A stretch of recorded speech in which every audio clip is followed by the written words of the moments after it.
یہ حصہ ہمیں دکھاتا ہے کہ اس دور میں کچھ لوگ واقعی اپنے ایمان اور اپنی غیرت کے مطابق فیصلہ کر رہے تھے.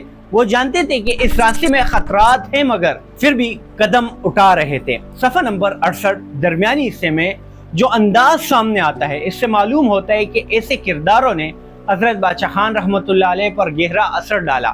وہ دیکھ رہے تھے کہ جو لوگ سچ مچ میں جو ہے نا قربانی دیتے ہیں وہی تاریخ میں نشان چھوڑ دیتے ہیں. صرف تقریر کرنے والے بہت ہوتے ہیں مگر اپنے گھر میں اپنے سکون اور اپنی جان تک کو خطرے میں ڈالنے والے کم ہوتے ہیں. اسی پس منظر میں قرآن کریم کی یہ آیت بھی بہت بامانی محسوس ہوتی ہے. وجاہد فی اللہ حق کا جہاد ہے، اور اللہ کی راہ میں ایسے جہاد کرو جیسے جہاد کرنے کا حق ہے.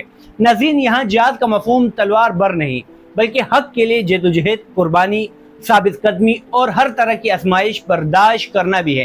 حضرت بادشاہ خان رحمۃ اللہ علیہ کے ماحول میں یہی روح پیدا ہو رہی تھی. پھر صفحہ نمبر 69 عنوان سوات کی تخت نشینی کا جھگڑا کے ساتھ ایک اور سیاسی اور سماجی رخ کھلتا ہے. یہاں سے ہمیں علاقائی اقتدار، تخت، سیاسی رضاکشی اور مقامی طاقتوں کے درمیان کشمکش کا ذکر ملتا ہے. ناظرین، یہ حصہ اس لیے اہم ہے کہ اس سے سمجھ آتا ہے کہ اس دور کے پشتون علاقوں میں صرف انگریزی ہی مسئلہ نہیں تھے بلکہ اندرونی کشمکش بھی قوم کو کمزور کر رہی تھی. جب ایک قوم کے اندر اقتدار کی لڑائیاں بڑھ جاتی ہے، جب اصل مقصد پس منظر میں چلا جائے اور جب قیادت کی کشمکش قوم کو اجتماعی ضرورتوں پر غالب آ جائے تو دشمن کو کچھ زیادہ محنت نہیں کرنی پڑتی. حضرت بادشاہ خان رحمۃ اللہ علیہ اس سب کو دیکھ رہے تھے اور شاید اسی نے ان کے دل میں اصلاح، بیداری اور تنظیم کی ضرورت اور زیادہ جو ہے نا وہ بڑھا دی. صفحہ نمبر 70 میں سیاسی حالات، اقتدار کی تبدیلی اور اس کے نتیجے میں پیدا ہونے والی امید اور خدشات کا تذکرہ ملتا ہے. ناظرین، یہاں ایک بار پھر ہمیں معلوم ہوتا ہے کہ حضرت بادشاہ خان رحمۃ اللہ علیہ سطحی واقعات نہیں دیکھ رہے بلکہ ان کے اثرات پر بھی غور کر رہے ہیں. اگر فلاں شخص آیا تو قوم کو کیا فائدہ ہوگا؟ اگر فلاں اقتدار میں گیا تو کیا ظلم کم ہوگا؟ اگر انگریز اس ساری صورتحال کو اپنے فائدے کے لیے استعمال کرے تو کیا بنے گا؟ یہ سوال ایک سنجیدہ ذہن کے سوال ہے. پھر صفحہ نمبر 71 میں بہت شخصیات، ان کے روابط اور ان کے باہمی اثرات کا ذکر ملتا ہے. یہاں سے محسوس ہوتا ہے حضرت بادشاہ خان رحمۃ اللہ علیہ اب صرف اپنے علاقوں کے نہیں بلکہ بڑے حلقوں اور بڑی شخصیات کے ساتھ جڑتے جا رہے تھے. یہ چیز بھی بہت اہم ہے کیونکہ ایک بڑے آدمی کی فکر اکثر بڑی صحبتوں، بڑے مشاہدوں اور وسیع رابطوں سے پختہ ہوتی ہے. پھر باب میں ایک نہایت اہم عنوان سامنے آتا ہے، انگریزوں کے مظالم. کتاب میں صفحہ نمبر 72 عنوان انگریزوں کے مظالم ابتدائی سطور میں حضرت بادشاہ خان رحمۃ اللہ علیہ انگریز حکومت کے ظلم، خوف، ناانصافی اور مسلمانوں خصوصاً آزادی کی فکر رکھنے والے لوگوں کے خلاف رویوں کا ذکر کرتے ہیں. ناظرین، یہاں بات بالکل صاف ہو جاتی ہے. انگریز اپنے اقتدار کو قائم رکھنے کے لیے صرف قانون نہیں چلاتے تھے بلکہ خوف کا ماحول پیدا کرتے تھے. لوگوں کو ایک دوسرے سے ڈراتے تھے اور ایسے الگ بناتے تھے کہ حق کی بات کرنے والا بھی کئی بار تنہا محسوس کرے. لیکن تاریخ گواہ ہے کہ ظلم جتنا بڑھتا ہے، اگر قوم کے اندر غیرت زندہ ہو تو رد عمل بھی اتنا ہی گہرا پیدا ہوتا ہے. حضرت بادشاہ خان رحمۃ اللہ علیہ کے اندر بھی یہی رد عمل پیدا ہو رہا تھا. وہ اس نتیجے پر پہنچ رہے تھے کہ اس دور میں خاموشی کوئی حل نہیں. صفحہ نمبر 72 درمیانی حصے میں ایک نہایت اہم اخلاقی نقطہ بھی سامنے آتا ہے کہ جب ظلم عام ہو جائے تو انصاف عدالت میں نہیں ڈھونڈا جاتا بلکہ قوم کے ضمیر میں پیدا کیا جاتا ہے. اگر قوم کا ضمیر جاگ جائے تو وہ ظلم کے سامنے لمبی دیر تک نہیں جھکتا.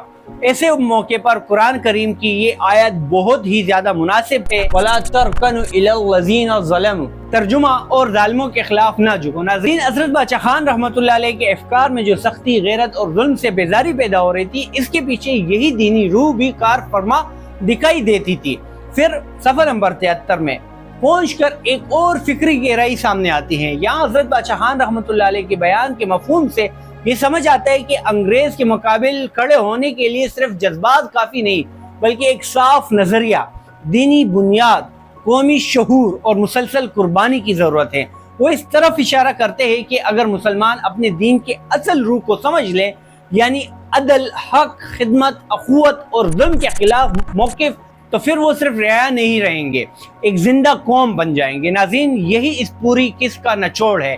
ان صفحات میں مدرسوں کی بندش بھی ہے، انگریز کی سازش بھی ہے، ہجرت بھی ہے، سیاسی جھگڑے بھی ہے، اقتدار کی کشمکش بھی ہے اور ظلم بھی ہے. مگر ان سب کے درمیان حضرت بادشاہ خان رحمۃ اللہ علیہ کی سوچ ایک مرکز پر جو ہے نا وہ جا کھڑی ہو جاتی ہے.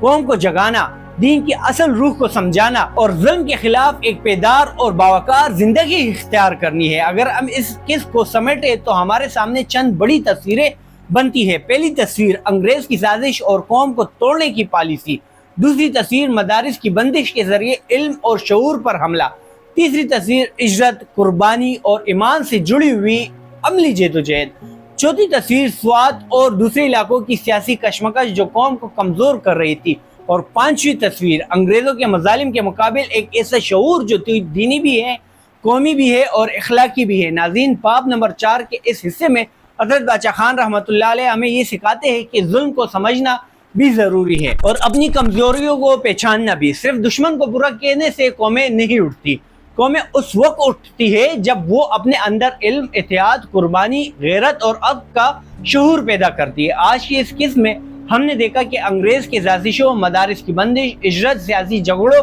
اور مظالم کے درمیان حضرت بادشاہ خان رحمۃ اللہ علیہ کی فکر کس طرح اور زیادہ واضح ہو جاتی ہے۔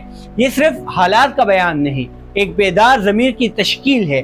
اگلی قسم میں ہمیں اس باب کے اگلے حصے کی طرف بڑھیں گے اور دیکھیں گے کہ یہ شعور آگے چل کر کس طرح مزید عملی صورت اختیار کرتا ہے۔